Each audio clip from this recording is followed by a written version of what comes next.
नाजरीन, पंजाब में एक बदतरीन सैलाबी सूरत बनी हुई है।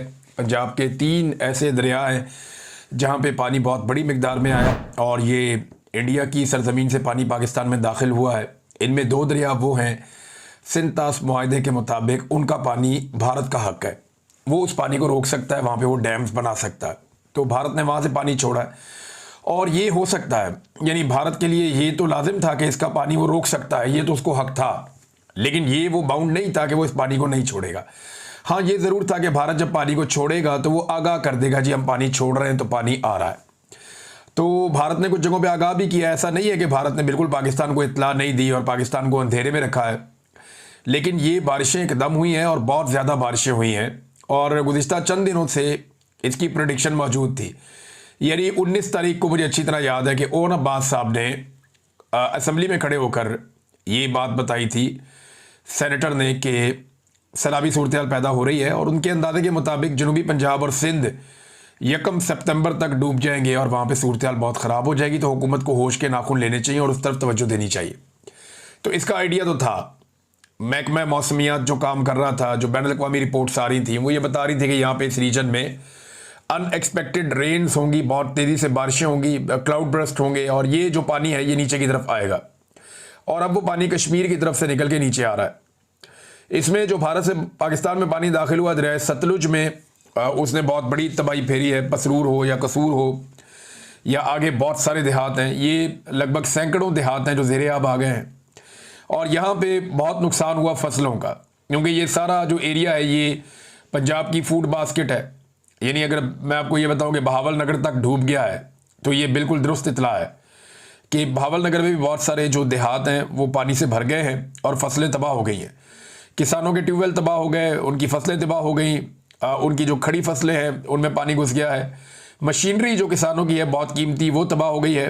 मवेशियों का बहुत नुकसान हुआ, यानी इस दरिया में बहते हुए बेशुमार हमने देखा कि मवेशी आ रहे हैं और उनमें से बहुत सारों की लाशें हैं जो दरिया में बह रही हैं। अब एक एक जानवर जो है वो अभी बहुत लाखों रुपए का है। मवेशी बड़े कीमती है लेकिन उनका नुकसान हो रहा है। दरिया रावी, इसमें बड़े अरसे के बाद इतनी तुग़यानी देखी गई है और रावी का पानी पूरा करने के लिए हम दरिया चनाब से लेकर आते थे पानी, लेकिन रावी में जब भारत ने पानी छोड़ा तो ये साइफन के पास से नीचे आप पहले तो आप शुरू हो जाए ना ऊपर नारोवाल वाली साइड से, तो बड़ा खौफनाक वहाँ पे सैलाब था। जस्सड़ वाली साइड पे बड़ा खौफनाक सैलाब था। फिर ये काला शकाकू की तरफ आता है नीचे से, फिर ये लाहौर से गुजर के आगे जाएगा हेड बल्लो की और वहाँ से फर्दर आगे की तरफ मूव करेगा, दरिया सिंध की तरफ जाएगा पंजाब को क्रॉस करता हुआ। तो यहाँ पे एक सैलाब है, सिर्फ 1-2 जगहों को छोड़ के बाकी जगहों पे दरमियाने दर्जे का है और 1-2 जगह पे खतरनाक सैलाब है। जो सबसे ज़्यादा मुश्किल सूरत बनी है वो दरिया चनाब में बनी है। अब ये पानी का जो है ना मुकम्मल पाकिस्तान का हक है इस पानी पर, इसमें भारत पानी रोक नहीं सकता। हुआ ये है कि अगर भारत पानी ना रोकता तो ये फ्लो के साथ पानी आता रहता और काफ़ी दिनों में ये पानी गुजरता। भारत ने दरिया चनाब के ऊपर बंद बांध के पानी कई जगह पे रोका हुआ है। ये जो गैर कानूनी काम भारत ने किया है, सिंध तास मुआहदे की खिलाफ वर्जी की है, वो पानी जब वहाँ पे जमा हो गया और फिर जब बारिशें बहुत ज़्यादा हुई तो भारत ने ना सिर्फ वो बारिशों का पानी आया पाकिस्तान में, बल्कि भारत ने वो बंद खोल दिए और उनकी वजह से अनएक्सपेक्टेडली बहुत बड़ी मिकदार में पानी पाकिस्तान में दाखिल हुआ और अब तक जो इलाके डूबे हैं मैं उनकी तफसीलात आपको, सियालकोट, वजीराबाद, पसरूर, नारोवाल, कसूर, पाकपतन, मंडी बहाउद्दीन, ये कादराबाद, हेड कादराबाद है वहाँ पे एक, और उससे पहले कुछ देहात हैं। तो हेड कादराबाद को बचाने के लिए कि ये हेड टूट जाएगा और इसके ऊपर बहुत दबाव बढ़ रहा है, तो 2 जगह पे धमाके किए गए और मंडी बहाउद्दीन की जानिब पानी छोड़ा गया, वहाँ बहुत फसलें तबाह हुई हैं, लेकिन हेड कादराबाद को बचाने के लिए ये करना पड़ा वहाँ पे। फिर उसके बाद मुख्तलिफ और जगहों पे बंद तोड़े जा रहे हैं। बहावल नगर भी डूब गया है, किसानों की मशीनरी, खड़ी फसलें। अब ये जो नुकसान है ये अरबों रुपए का है। क्या ये नुकसान पूरा किया जाएगा, बड़ा सवाल ये है। तो ऐसा माजी में तो नहीं हुआ कि किसानों का और जो गरीब देहाती हैं उनका नुकसान पूरा किया जाए। सिर्फ चंद जगहों पे हमने देखा, लाहौर में या 1-2 और शहरों में, कि थोड़ी सी एक्टिविटी इंतजामिया ने दिखाई और कहीं पे वो हूटर शूटर चलाए, उन्होंने बाजे बाजे बजाए और उन्होंने बताया जनाब कि वो अलर्ट हैं, वो काम करना चाहते हैं। 1-2 जगह पे टिकटॉक्स वगैरह बनी है, ब्यूरोक्रेसी के लोग गए जाके उन्होंने बनाई है, लेकिन ओवरऑल अगर आप पंजाब की बात करें तो देहातियों को अकेला छोड़ दिया। 90% डूबने वाले लोगों तक पहुंचा ही कोई नहीं।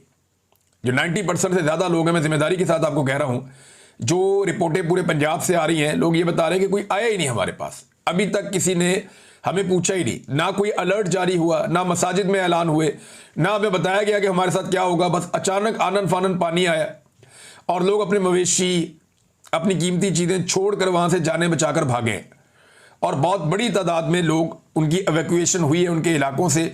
तो लोगों ने अपनी मदद आपके तहत जो है वो इनखला किया है। पेशगी इतला ना देने की वजह से या पेशगी कोशिशें ना करने की वजह से जो माल मवेशी का नुकसान है, मेरे ख्याल में वो अब तक का सबसे बड़ा नुकसान है। बहुत बड़ी, यानी फसलों का नुकसान तो सबसे बड़ा होता ही है कि खड़ी फसलें तबाह हो जाएं, किसान का सारा पैसा डूब जाता है। वहाँ जो ज़रूरी मशीनरी है वो तबाह हो जाए तो किसान का पैसा डूब जाता है और उनको रिपेयर करने में, ठीक करने में बाद में बहुत सारी कंडम हो जाती है, तो वो आपका बहुत पैसा लगता है उसमें। तो अरबों रुपए का किसानों का एक एक इलाके में नुकसान हुआ है। अब ये नुकसान तो हुकूमत पूरा नहीं करती, ना पहले कभी इन्होंने पूरा किया है, लेकिन सैलाबी सूरत बड़ी खौफनाक है। कुछ जगहों पे टिकटॉक बनाने के अलावा किसी भी जगह पे कोई मदद, पाकिस्तान के बीच में जो इंडिया ने लगाई हुई है एक पूरी बाढ़, इंडिया ने ये बाढ़ लगाई थी और अपनी सरहद के अंदर लगाई थी। पाकिस्तान कहता था ना लगाएं, लेकिन इंडिया ने इसको लगाया और वो इसलिए लगाया कि वो ये चाहते थे कि इंडिया और पाकिस्तान के बीच में जो मूवमेंट है पंजाब में, दोनों पंजाब के बीच में आज़ादाना मूवमेंट वो ना हो सके। इंडिया को लगता था कि पाकिस्तान के साथ जितनी इंटरेक्शन होगी, इंडियन पंजाब की खालिस्तान बनने के इम्कान उतने बढ़ेंगे। तो उन्होंने पाकिस्तान और इंडिया के बॉर्डर के साथ साथ हत्ता के लाइन ऑफ कंट्रोल पे और वर्किंग बाउंड्री पे हर तरफ उन्होंने एक बाढ़ लगा दी है इंडिया ने। वो बाढ़ जो है वो भी पानी में डूबी हुई है, तो एक एक 1.5 फुट कहीं से बाहर नजर आ रही है। बाकी वो सारी बाढ़ जो इंडिया ने लगाई वो भी पानी में डूबी है। अब अंदाजा करें, ये 13 फुट 15 फुट की जगह से इतनी ऊंची ये बाढ़ है और वो खुश्क इलाका है, वो कोई दरिया के अंदर नहीं है। तो वहां पे जो है वो बाढ़ भी डूबी हुई है। ये इतना ज्यादा पानी आया, बारिशें इतनी अनएक्सपेक्टेड हुई हैं क्लाइमेट चेंज की वजह से